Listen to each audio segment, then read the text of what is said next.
Makanya ulama dulu ngelatih kita itu pertama Allah itu siapa? Zat sing wajibil wujud. Itu satu filosofi yang luar biasa. Nah, kemudian setelah itu ada setan-setan kecil yang nganggur, yang iseng. Nah itu nggak usah kamu perhatikan. Tinggal delok TV, ngopi, terus tinggal nyate kelata. Enggak saya tamak, pingsan di. Sokor-sokor stres di. Dugaan saya setan saya gue pingsan, kurang gizi. Karena memang setelah itu setan goda gini. Lalu sebelum Allah jangan-jangan ada wujud yang lain. Lalu Allah sendiri awal mulanya gimana? Kata Nabi, jika ada pertanyaan seperti itu kamu harus berhenti. Tinggal delok TV atau tinggal delok dangdutan. Ya kalau kepeksa apa-apa, kelasem ae. Saya tidak menghalalkan tapi kan sudah kamu lakukan. Karena itu lebih baik ketimbang pertanyaan filsafat. Banyak orang yang dulu sholat ketika sekolah filsafat tidak sholat. Alasannya sampai menemukan jati diri itu Tuhan. Dan itu bahaya sekali karena Nabi berkali-kali bilang kamu jangan mikir tentang Allah pasti rusak. Orang kok mungkin rusak dari Nabi pasti rusak. Nah cara menghentikan gimana? Karena setan ini makhluk, akal-akalannya gampang. Tadi tak warai, ini saya sebagai ulama atau sebagai manusia atau sebagai orang awam atau sebagai siapa saja. Kadang ada pertanyaan seperti itu. Tak tinggal anggeling dharma, kan pusing setan. Ini kan ngenteni. Weh, ngenteni bar lo anggeling dharma. Bariku aku lesu mangan mie. Bar mangan mie waret turu. Kan dia ngenteni terus mau bikin was-was lagi. Ternyata saya sibuk kan enggak bisa masuk dia. Bangun tidur aku selali pertanyaan tadi. Dinteni. Nah, dia masuk lagi aku sibuk ngajak anak jalan-jalan. Jadi saya kalau jalan-jalan di pasar itu wis enteni tan santai wae. Itu memang resep dari Rasulullah. Jangan sampai orang terjebak filsafat yang sampai menanyakan eksistensi Tuhan. Dan dia tidak mau iman, tidak mau sholat, tidak mau puasa sampai menemukan Tuhan itu siapa. Itu jelas minas syaitonir rajim, itu perilaku setan. Makanya Rasulullah setiap ditanya sahabat gitu itu Nabi guyu-guyu. Dan guyunya Nabi itu kata Nabi, baguslah kalau kamu takut Tuhan kalah kata Nabi. Nabi gojok gitu. Maka ada ulama yang punya seni berargumentasi yaitu Imam Ghazali. Jika setan tanya kamu lalu sebelum Allah jangan-jangan ada wujud yang sebelum Allah. Kata Imam Ghazali, ya itu saja yang Tuhan, yang Allah ini enggak jadi Tuhan. Ya berarti wujud sebelum Allah itu yang benar-benar Allah. Kalau kamu bayangkan lagi, jangan-jangan sebelum itu ada wujud lagi. Ya itu saja yang benar-benar Allah. Sehingga tetap Allah itu menang terus. Paham ya? Yang jelas jangan sampai didahului Adam. Karena kalau didahului Adam lebih ngeri lagi. Karena sesuatu yang enggak ada menciptakan yang ada. Itu lebih buruk lagi menurut akal. Menurut apa akal? Nah, daripada kamu nggak salim Imam Ghazali, tinggal saja dulu. Tadi dulu sinetron. Itu yang lucu aja. Tidak sing lucu-lucu. Dulu apa mencari Tuhan. Pokoknya sing aneh-aneh, sing goblok-goblok, sing lucu-lucu, sing perane wong apa. Saya sering diproses saya. Gus Salim jenengan kok sering dulu sinetron sing ana dialog wong goblok-goblok. Wong goblok itu menarik cara kula.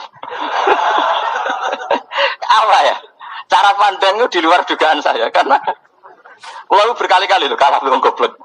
Jadi makanya ini tak cerita nih, beberapa kali ini jari Gus Pak cerdas, berkali-kali kalah sampai goblok.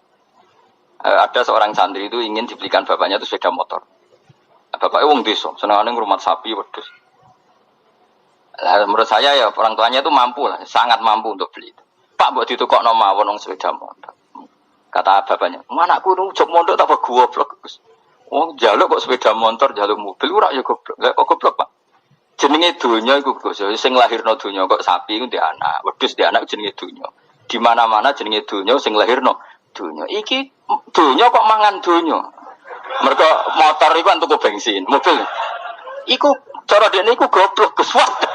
Batin berarti kabeh kiai goblok perkarane tuku donya sing ngentekno donya. Cara dekne donya iku sing lahirno donya. Batin kok pinter iki batin. Untungnya saya ini ulama ya, ahli tafsir ya malu. Saya kalah itu ya malu. Tapi saya sebagai orang objektif fair, itu teori benar apa? Jadi dunia itu ya sing lahirno dunia. Dunia kok mangan dunia itu goblok. Untungnya dia dengan saya itu jaraknya 5 kilo 7 kilo karena 7 kilo. Lala dia diterkon sepeda motor, aku tetap mau kalah. Pak, nanti jalan kaki saja. Karena kalau pakai motor ini kegoblokan kata saya. Terus mendingan nih, loh Gus mau kalah tadi.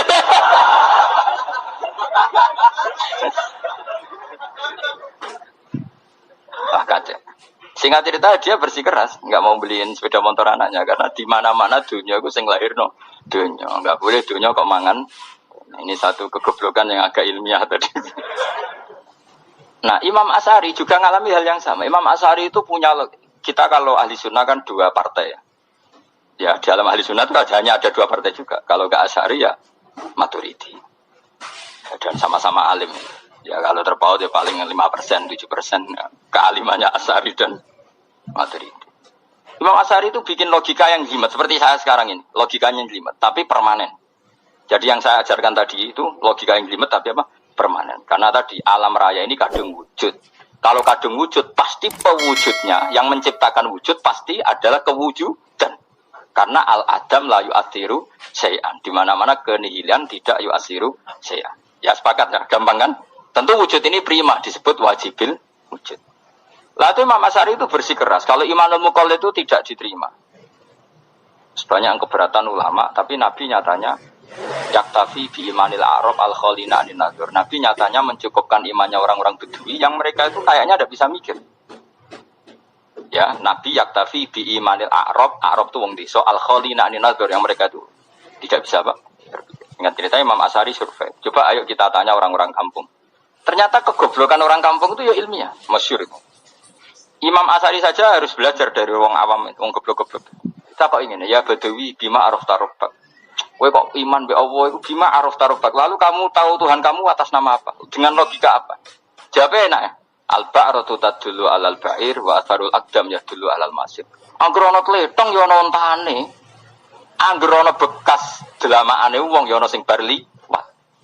Jadi misalnya ada bekas teracak anjing, berarti anjing habis liwat. Ada bekas apa ular ya berarti ular harus liwat. Ada bekas tercak manusia ya berarti manusia habis liwat.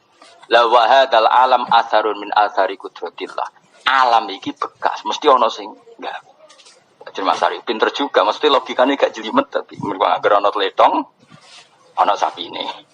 Ana tracake wong berarti ora sing bar liwat. Dene ngomong gampang wa atharul aqdam ya dulu alal masir. Nah, terus Imam Asy'ari habis itu ngendikan, ya sudahlah dengan logika apa saja. Meskipun karena zori hadal Arabi sebagaimana cara berpikir Bedui ini, sementing ada ada. Ya natur apa saja. Misalnya orang ahli matematika mungkin bilang angka dimulai dari 1. 0 itu akal-akalane Khawarizm. Mergo ini kebingungan nulis 10.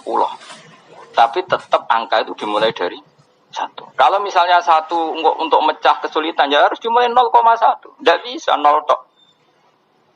Jadi 0 dulu itu untuk mematahkan kalau jumlah itu tidak sampai 1. Tapi faktanya jumlah itu kan pasti 1 karena dimulai dari wajibil wujud. Khawarizm itu ya pintar matematika. Saya juga punya ilmu hisamnya Khawarizm. Itu kan dia karena kebingungan angka pecah. Misalnya 1 tidak sampai 2. Mau tidak mau harus ditulis 1,5. Paham ya?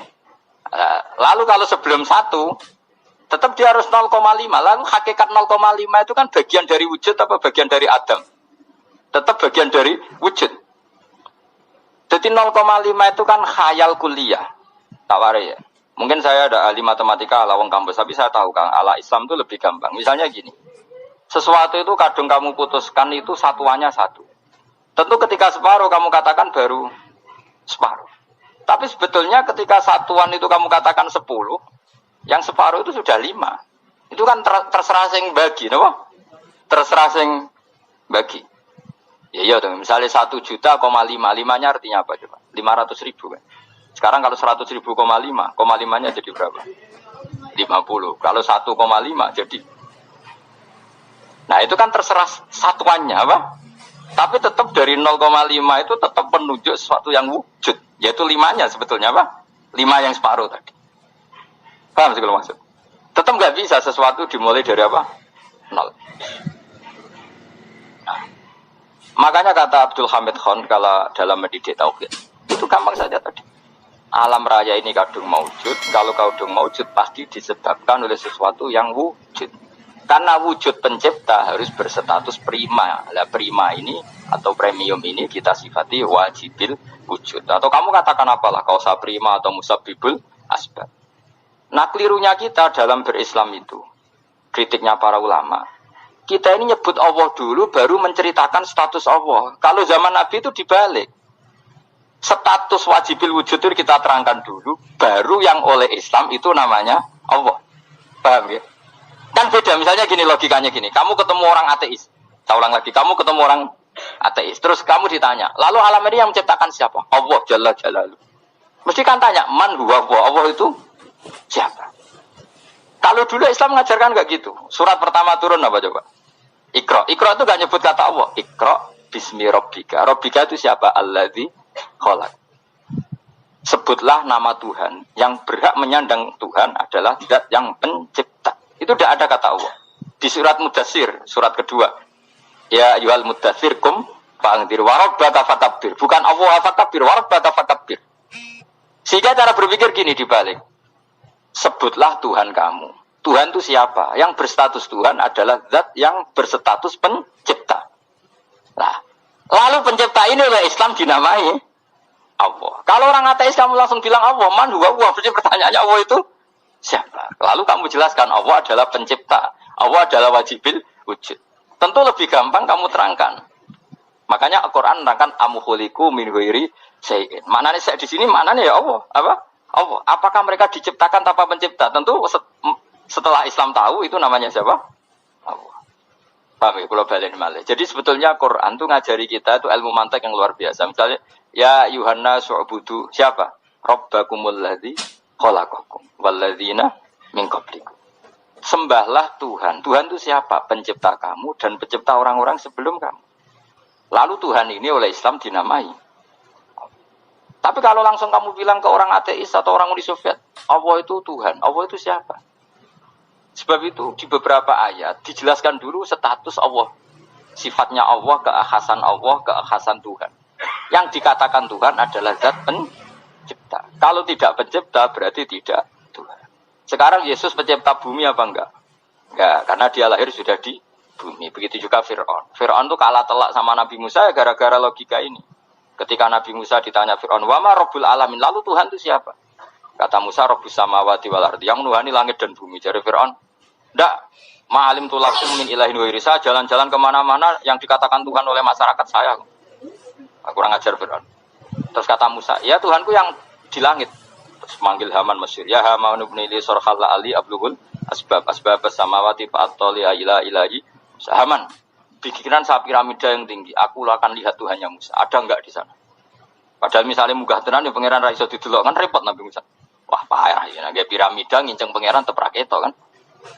Akhirnya Musa pakai logika. Ya sudah gini saja, Rabbukum wa rabbu abaikumul awwalin, yang menuhani nenek moyang kamu yang dulu-dulu. Oh itu langsung fabuhita Fir'aun. Fir'aun tuh kaget sekaget-kagetnya. Dan para penggawa Fir'aun sadar. Wah kalau Fir'aun yang Tuhan, babanya tanpa Tuhan. Kan Tuhannya balita kan gitu kira-kira. Tuhannya balita. Tuhannya barulah. Itu kan jadi logika yang mematikan. Kalau Fir'aun Tuhan berarti babanya dulu yang wujud itu tanpa Tuhan. Karena Tuhannya barulah. Ini ada Tuhan kok datang terlambat ini kan. Akhirnya para punggawanya Fir'aun iman, macam gendeng ya Fir'aun itu gendeng. Itu pentingnya logika Rabbukum wa rabbu abaikumul awwalin.